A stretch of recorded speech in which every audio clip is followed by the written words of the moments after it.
Good morning. It's Friday morning, the 1st of July, rather early. I've just been out with Mr. Bingley and it doesn't look very bright. Anyway, I want to talk today about hand-me-downs. You don't hear of it much these days, but when I was growing up, if your older siblings grew out of clothes, they were handed down to you. Anyway, I remember my brother Trevor, who's in his early 70s now, telling me a story about when he was at junior school and he had no shoes. So my mum, in her infinite wisdom, told him he should wear her little boots, which had like a I think they call them kitten heels. And so Trevor tried these boots on and they fit him, and he zipped them up, and off he went to school. And all the children in the school were laughing at him because they were fur-lined at the top. I think he said they were like a leopard skin fur, fox fur around the top of the boot. So yeah, hand-me-downs were quite common. And I remember a story of when I was growing up, and it was my own personal experience that my brother Tony, who was just a year, 9 months and 12 days older than me. Oh, do you like my hat? My today's hat is it's either my John Lennon hat or my fisherman's hat. Not that I'm a fisherman or trawlerman or anything like that, but there you go. And Tony was always spoilt by my mum, and everything he asked for, he was given. And he used to wear, like in the 70s, it was Motown. Motown was quite popular, and he had a suitcase which was quite a large suitcase. Must have a large suitcase, and he used to keep all his singles, and he used to go to Wood's record store in Bradford and buy the latest Motown releases and Northern Soul as well. And he must have had about 400 records, and him and his best mate Moggy, Steve Morgan, used to play them all the time. And then I think by the age of maybe 14 or 15, he had something like over 400 singles. And he used to wear like Ben Sherman shirts and an Harrington jacket, which was like a black short jacket with tartan on the inside, very smart, and two-tone trousers. Now, I remember there was two colours which were predominant. One was red and black, and the other was black and gold. So when you walked, they seemed to change colour. And brogue shoes or loafers. The brogues were the most common, and he always wore red socks. So that was like, and then later on in the 70s, he would wear a black crombie with a little red handkerchief poking out the pocket, the top pocket. So and I never got anything like that, anything at all. I was just given clothes to wear, and I wore them. Anyway, this is the story of half a crown to Morecambe. And there was two charities in Bradford. One was called the Cinderella Club, and the other one was Craig's Home. Now, both these charities had homes or like places to stay for underprivileged children. And he would get a week's holiday with spending money in one of these places. And I was unfortunate enough to go to Craig's Home in Morecambe. and it was all free. And I remember going to my granddad, my lovely granddad Eddie, and telling him that I was going on holiday for a week to Morecambe. But unfortunately, I didn't have any pyjamas, and I didn't have an overcoat. I think it was on the bed to keep us warm, and no really decent shoes.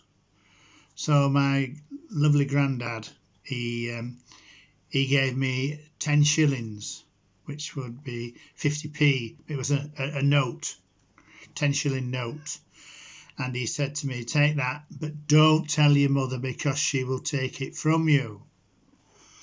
So, and he also gave me this Harris tweed overcoat and a pair of brogues. And these brogues were absolutely amazing. They were tan and white. And I thought they were the dogs. And they were all leather soles, leather heels. Get away. That's my cat and dog trying to play with each other. Anyway, so I was leaving my granddad's, and he said, remember, don't tell your mother about the 10 shilling, keep it safe. And I went home and I was really excited. Oh, and he gave me a pair of pyjamas because he was only a little fellow. He was, you know, and he chalked up in the local betting shop, and he used to smoke Park Drive. And I always remember he had this little plastic cigarette case, which was black, and it had Barnsley Football Club and the Barnsley Football Club badge on it. I think he had to send away something like 10 packet fronts to get this free gift case, cigarette case. Anyway,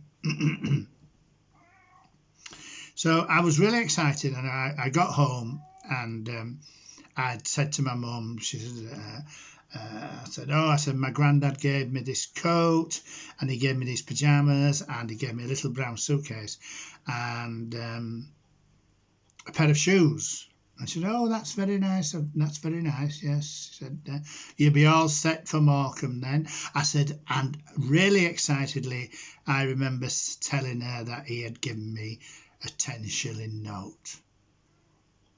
So she said, you won't need all that, not there, and somebody might take it from you, so give it to me, and I'll look after it for you.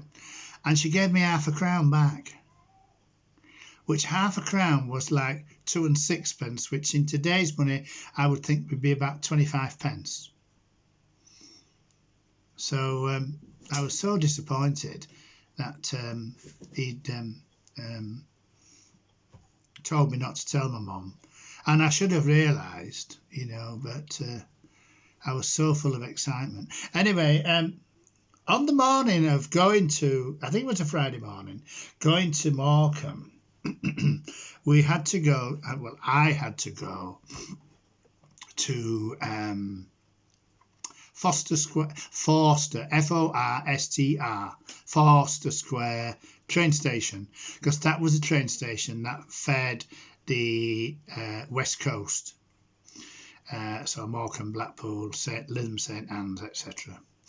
I remember going to Blackpool with my mum when we were kids. I've got a photograph of me and my sister on Blackpool Beach, being about 10, 11 years old, and apparently my grandmother owned a boarding house.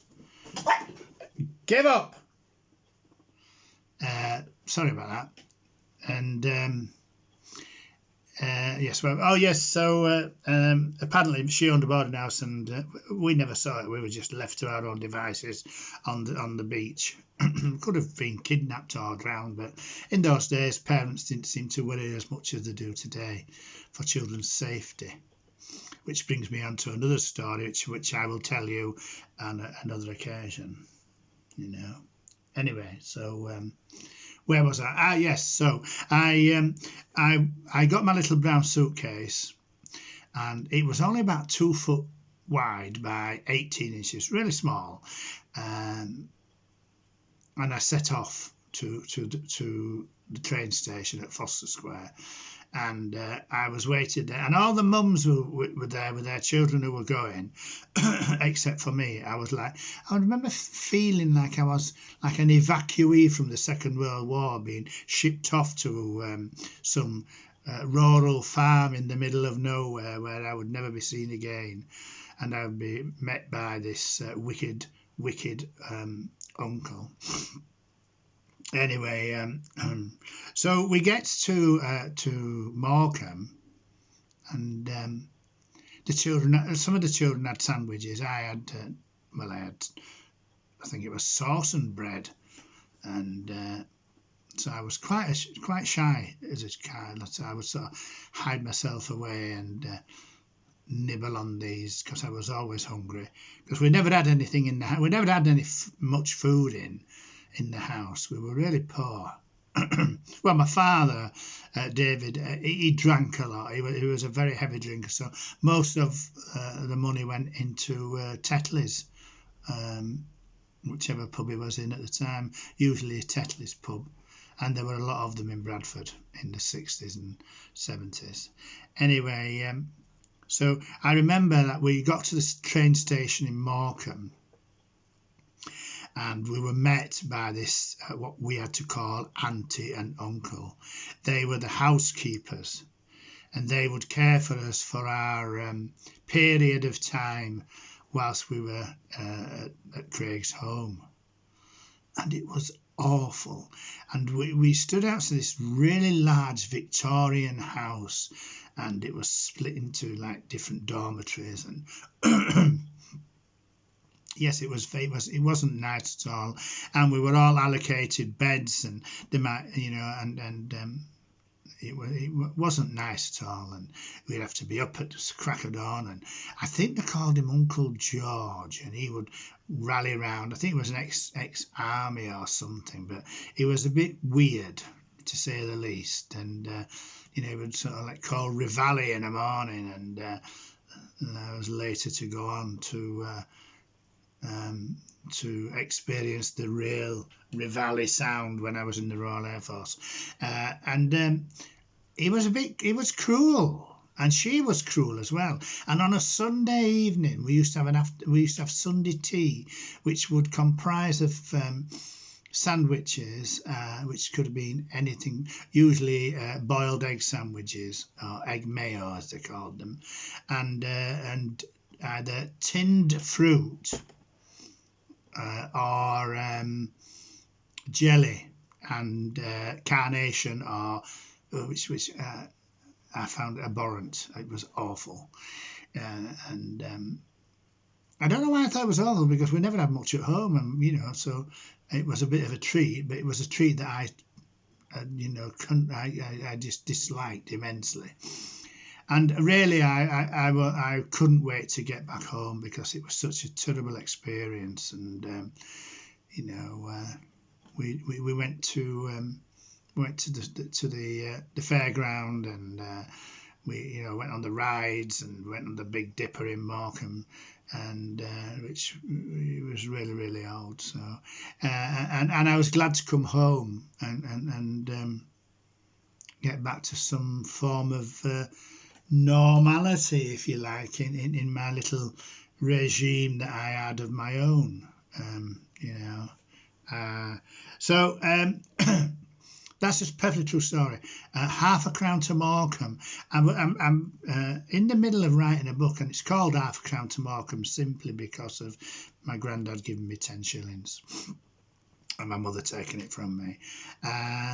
So that's it for this morning. It's rather dull outside. I've just been out with Bingley, and it's rather dull, and it's approximately 5:15 in the morning, and let's see what the day brings. I wish you all a very happy Friday, and may you all have a lovely weekend, and I will see you and speak with you all at my next blog on Monday of next week. So thank you for listening. Keep up the good work. Like my blog on Facebook, and subscribe to YouTube, and let's get this out there. So, you know, and hopefully my website will be up and running soon, www.theraconteur.co.uk, but it isn't running yet, so it will come up. This website cannot be found